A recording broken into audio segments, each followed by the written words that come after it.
이제부터 철로역정이라는 책에 대한 이야기를 함께 나누어 보려고 하는데요. 몇 가지 전제가 좀 돼야 될 것 같아요. 지금부터 하는 이야기는 저자의 의도와 다를 수도 있습니다.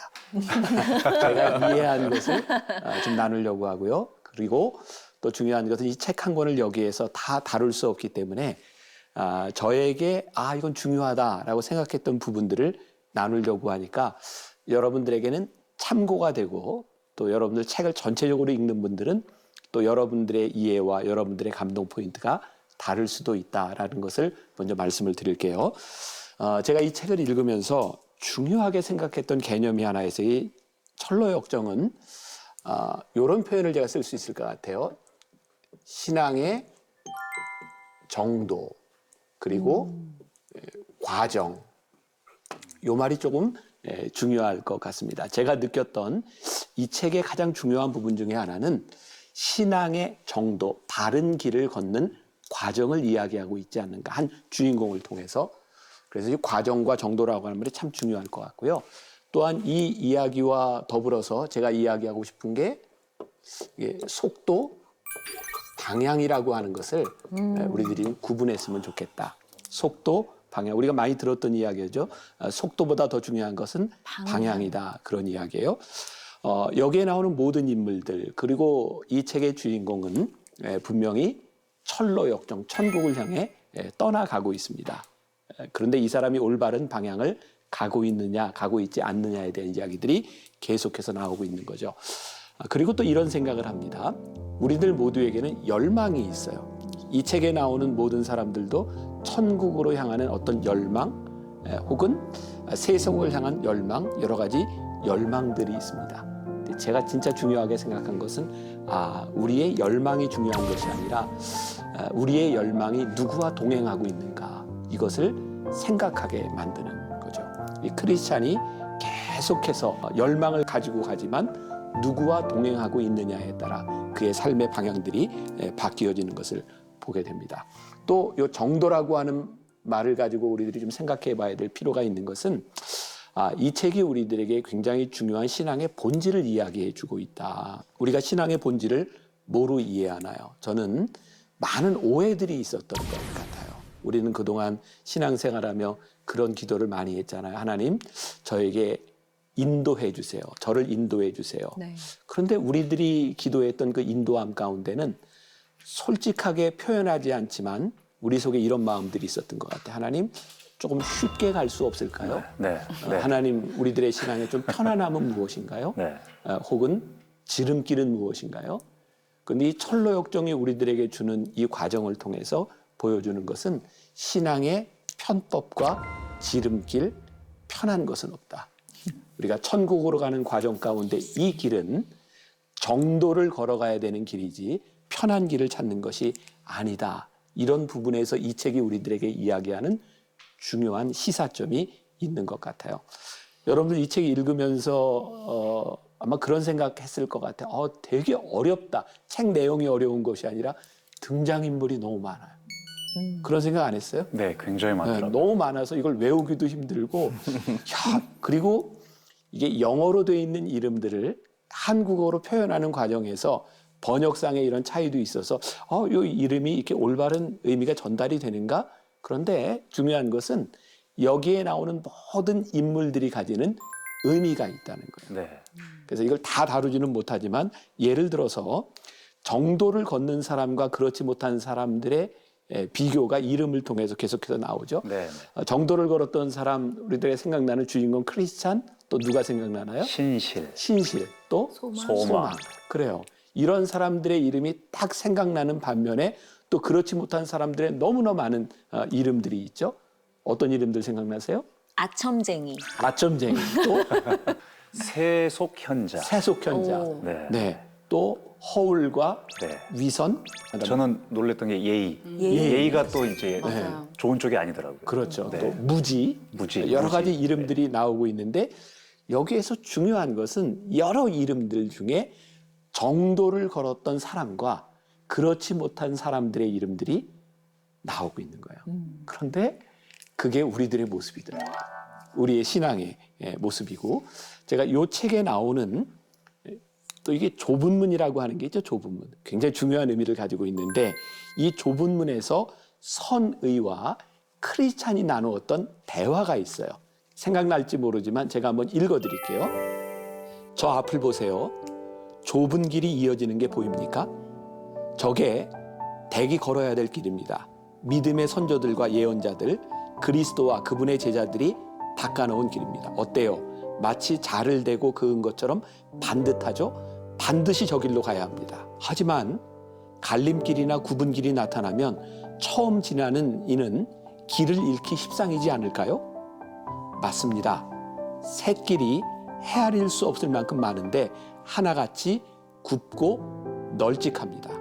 그게 바로 바른 길과 그릇된 길을 구별하는 방법입니다. 바른 길은 늘 곧고 좁습니다. 굉장히 중요한 포인트라는 생각이 들거든요. 철로 역정, 우리들이 천국으로 가는 여정에 정말 수많은 길들을 만나게 돼요. 우리들이 제일 힘든 게 뭐예요? 어느 길이 바른 길이죠?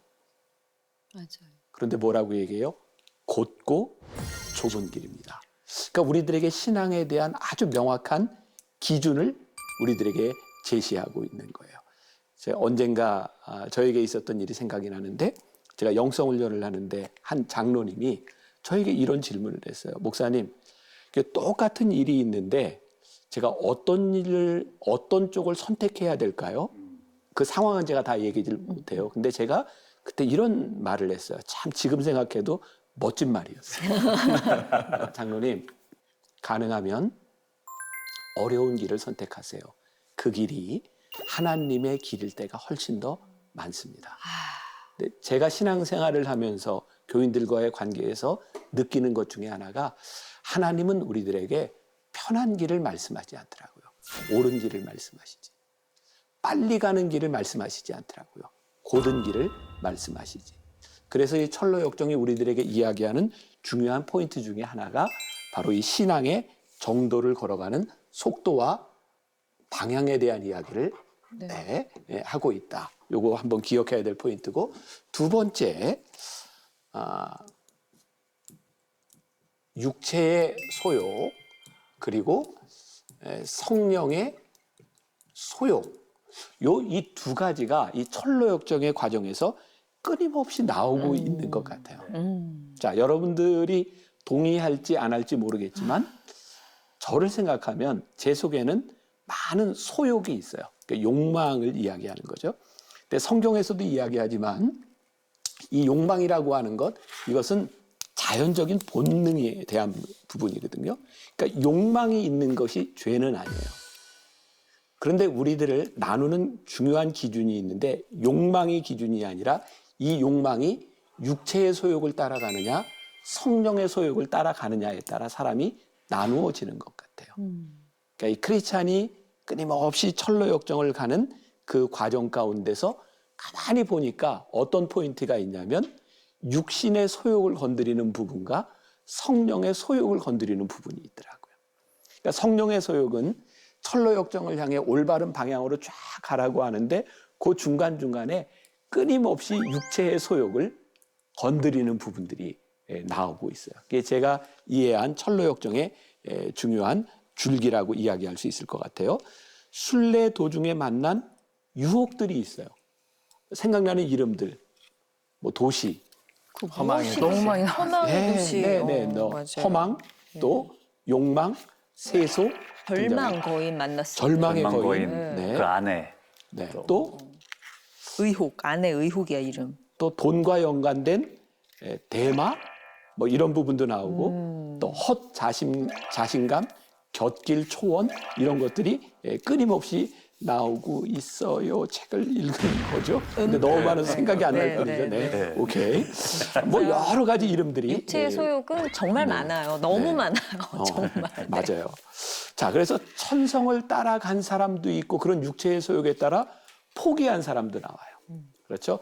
조금 전에 이야기했지만 끝까지 간 사람, 신실, 소망, 크리스찬 중에 한 사람은 천성의 가치 갖고 한 사람은 도중에 순교하죠. 누가 순교했죠? 신실. 신실이 순교해요. 우리 책을 읽으면서 굉장히 마음 아팠던 포인트 중에 하나거든요.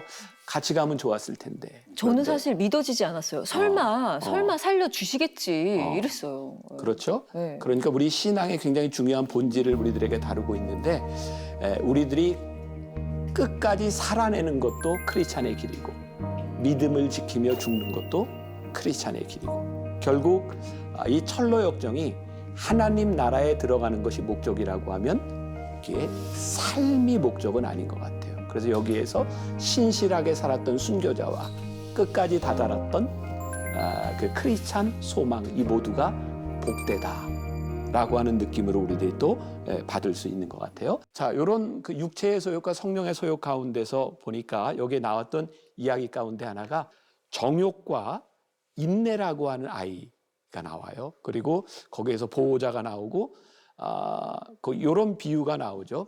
너 내년 봄까지 기다리면 멋진 선물을 너희들에게 줄 거야. 그랬더니 정욕은 바로 달라고 이야기하고 인내는 기다리죠. 바로 달라고 하는 선물을 이렇게 딱 풀었을 때다 쓰레기가 되어버리는 그런 모습도 나와요.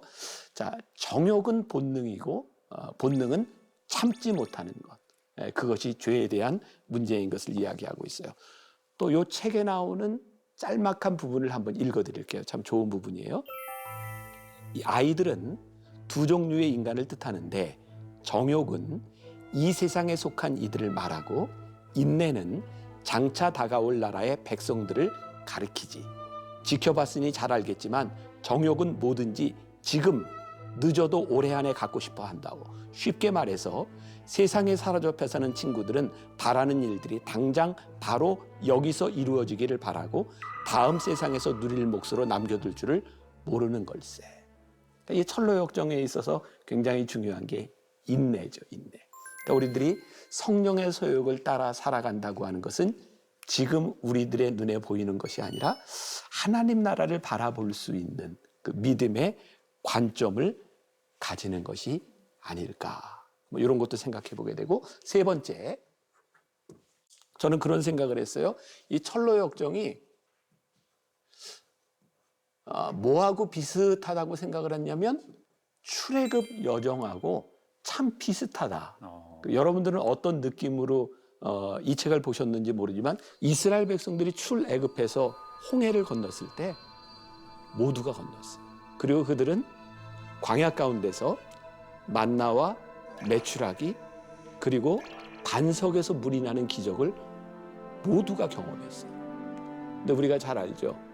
모두가 가나안 땅에 들어가지 못했어요. 저는 이 책을 보면서 마치 출애굽 여정과 같다. 이런 생각이 저에게 들었고 그러면서 저에게 목회자로서의 두려움이 생겼어요. 저도 이제 목회 이제 32년째거든요. 목사 되고 하나님, 제가 목회의 여정을 시작해서 여기까지 왔는데 제가 거기까지 갈 수 있을까요? 아마 우리 신앙인들에게 가지는 큰 두려움일 것 같고 혹시 이 부분에서 제가 여러분들에게 한번 질문을 하고 싶은데 대답을 해도 좋고 안 해도 좋은데 이 부분에서 고민했던 성경의 인물이 하나 있어요. 치열하게 고민했던. 생각나는 사람 있으세요? 니고데모. 내가 바랬던 대답은 아니지만 뭐 틀린 건 아니니까. 네. 저는 사도 바울이 생각이 났거든요. 사도 바울은 정말 치열하게 살았잖아요. 그리고 우리가 무엇을 봐도 사도 바울은 최선을 다해서 복음을 전했고 매맞고 박해당하고. 근데 사도 바울의 편지를 읽어보면 사도 바울이 그 가운데 계속 고민했어요. 어떤 고민이냐면 내가 이렇게 살다가 마지막에 하나님께 버림받으면 어떡하나. 그런 고민이 사도 바울에 있었어요. 그래서 사도 바울은 우리가 고린도전서 9장에도 이제 그런 비유를 이제 이야기를 하고 있는데 운동장에서 다름질하는 사람이 모두가 상을 얻는 것이 아닌데 내가 마지막에 상을 얻기 위하여 내가 이렇게 절제하고 인내하고 이 길을 달려간다. 그래서 이 존 보년을 보면 이 철로 역정을 보면 가장 많이 생각나는 사람 중에 하나가 사도 바울이에요. 사도 바울이 고린도전서 9장에서 그 달려갈 길을 다 가는 버림받지 않는다라고 이야기할 때 영어 성경에 보면 중요한 단어를 하나 쓰고 있는데요. 그게 disqualify라는 disqualify. 자격을 상실하는 거예요. 사도 바울에게 두려움이 자격 상실이었어요. 이 철로 역정의 이 과정들을 쭉 보면서 이 크리스찬이 가는 과정에서 그의 자격을 상실케 하는 유혹들이 끊임없이 그에게 다가오고 있죠. 그래서 철로 역정은 바로 우리들의 이야기이고 신앙의 선조들의 이야기이고, 자, 그리고 또 여러분들에게 뭐 묻고 싶은 게 이 크리스찬이 이 길을 잘 갈 수 있었던, 끝까지 그 하늘나라에 다다를 수 있었던 중요한 이유 가운데 하나를 들으라면 뭘 들 수 있을까? 품속에 품었던 두루마리? 품속에 품었던 두루마리. 뭐 내가 원했던 답은 아니 괜찮아요. 저는 보니까 때때로 전도자를 하나님께서 굉장히 만나게 해주시더라고요.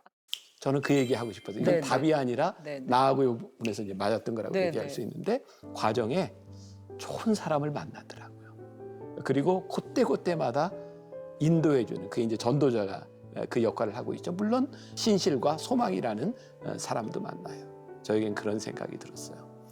우리들이 철로 역정을 가는 동안 우리들에게는 참 도움의 손길, 우리의 믿음의 동역자들이 참 필요하구나. 그리고 그 사람들이 우리를 붙잡아 줄 수 있는 그 끈이 될 수 있겠구나. 자, 여기에 이런 이야기가 있어요. 이 크리스천이 신실을 만났을 때 크리스천은 뛸 듯이 기뻤다. 그럴 만한 이유가 있었다. 첫째로 골짜기에 하나님을 두려워하는 이가 또 있다는 점을 깨달은 것이다. 둘째로 상황이 말할 수 없이 어둡고 음울할지라도 하나님이 앞장서 그 사람을 인도하신다는 걸 알았다. 주님이 그 순례자와 동행하신다면 자신과도 함께 해주실 게 분명했다. 악마는 악착같이 눈을 가리려 하겠지만 이건 엄연한 사실이었다. 셋째로 얼른 그 순례자를 따라잡아서 끝까지 동행해야겠다는 소망이 생겼기 때문이다. 그가 만났던 이 여정 가운데서 신실, 또 소망, 또 전도자를 바라보면서 깨닫게 된 게 뭐냐면, 나보다 앞장서 갔던 우리 신앙인들이 있었고 하나님이 인도해 주시는 길이 있었고, 그게 크리스찬이 힘들고 어려울 때 철로 역정을 마무리할 수 있는 힘을 그에게 주었어요. 그래서 오늘 여러분들에게 한 가지 이렇게 도전, 질문으로 또 이렇게 이야기를 한다면, 여러분들의 삶의 철로 역정에 여러분들과 함께 믿음을 같이 할 동역자, 믿음의 선배를 만나는 것은 너무너무 중요한 일이고, 또 우리가 오늘 함께 이렇게 책을 나누면서 이 내용들이 오늘 이 시간 우리들의 인생에 문제를 직면한 사람들에게 또 길이 될 수 있다. 이런 면에서 우리 이 책 읽기가 굉장히 중요한 신앙의 가이드라인이 되지 않을까, 이렇게 생각하면서 오늘은 그냥 제가 생각했던 이 철로 역정의 몇 가지 포인트를 이렇게 나누어 보았습니다. 목사님 감사합니다. 네.